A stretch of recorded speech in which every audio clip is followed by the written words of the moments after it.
celebrate a very special week known as Red Ribbon Week. Over the years, it has become more well known across the United States. But this week isn't just some sort of celebration. It has a lot of history and meaning behind it, as well as its influence in our communities every single year. Red Ribbon Week is during the month of October from the 23rd to the 31st, where our goal is to spread a message on living a healthy drug-free lifestyle. This year's theme for Red Ribbon Week is Drug-Free Looks Like Me. Congratulations to Mayor and Worst for creating this year's theme. As your Marines, we lead by example by living drug-free and being helpful members in our communities. We have celebrated Red Ribbon Week since the year of 1988 in honor of Special Agent Enrique Kiki Camarena and his efforts in keeping our country safe from illegal drugs. During Red Ribbon Week, our goal is to deliver a message on how dangerous drugs are and what living a healthy drug-free lifestyle is. But what makes these drugs so dangerous in our communities and for us adolescents? Drugs like alcohol, tobacco, marijuana, and many more have negatively affected our country for many years. These drugs have affected all age groups, but a lot of times drug usage begins at a young age and sadly continues in adulthood. People between the age of 12 and 20 consume about 4% of the total alcohol in the United States. Over 90% of alcoholic drinks are consumed by adolescents through binge drinking. Binge drinking is when you consume multiple alcoholic beverages in a short amount of time. Drinking alcohol at a young age can affect your brain structure and function. This can cause you to experience learning problems and increase the chance of alcohol use disorder. Some reasons why many adolescents drink is because of peer pressure to rebel, stress, and to engage in several dangerous activities or behaviors. Methamphetamine is a highly addictive drug. It is also a stimulant drug, which means it increases the activity in your central nervous system. Over time, methamphetamine can lead to excessive weight loss, rotting teeth, also known as meth mouth, hallucinations, and even changes in the brain's structure and function.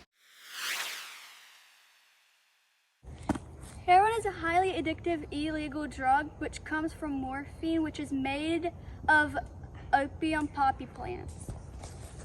Heroin comes from a group of drugs called opioids.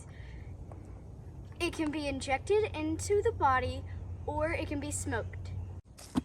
Heroin is a depressant which decreases activity in the central nervous system.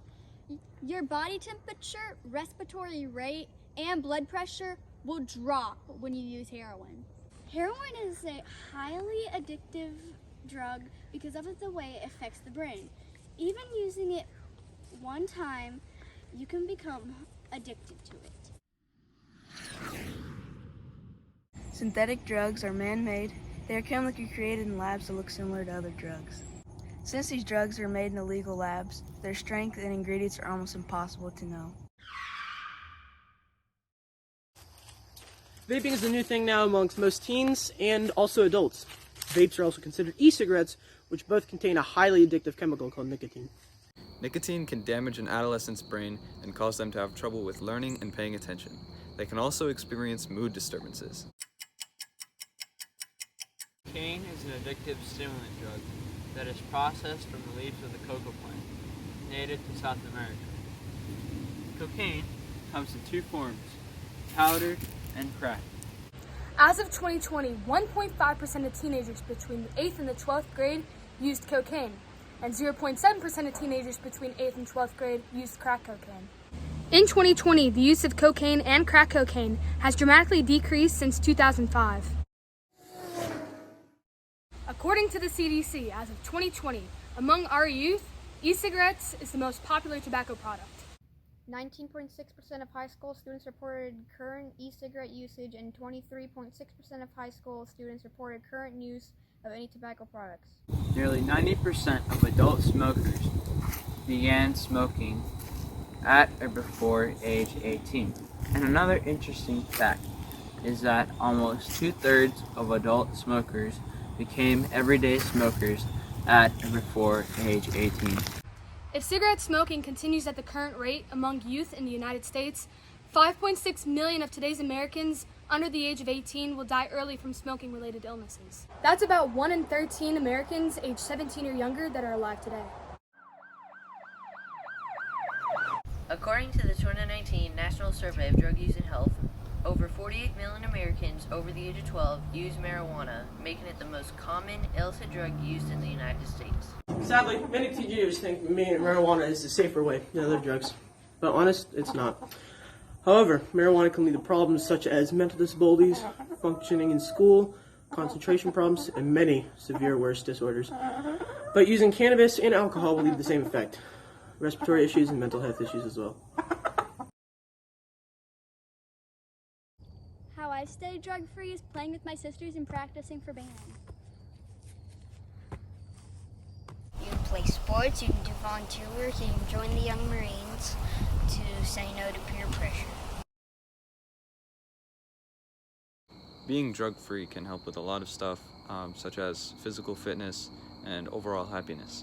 By living a drug-free life, you live a healthy life.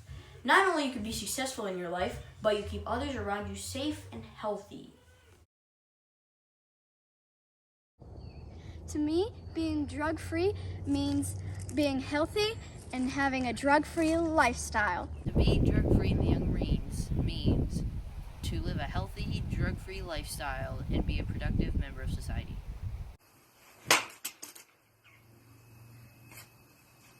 Drug-free. Looks like me. Drug-free looks like Oh yeah. Drug-free looks like me. Drug-free looks like me. Oh yeah. Drug-free looks like me. Drug-free looks like me. Drug-free looks like me.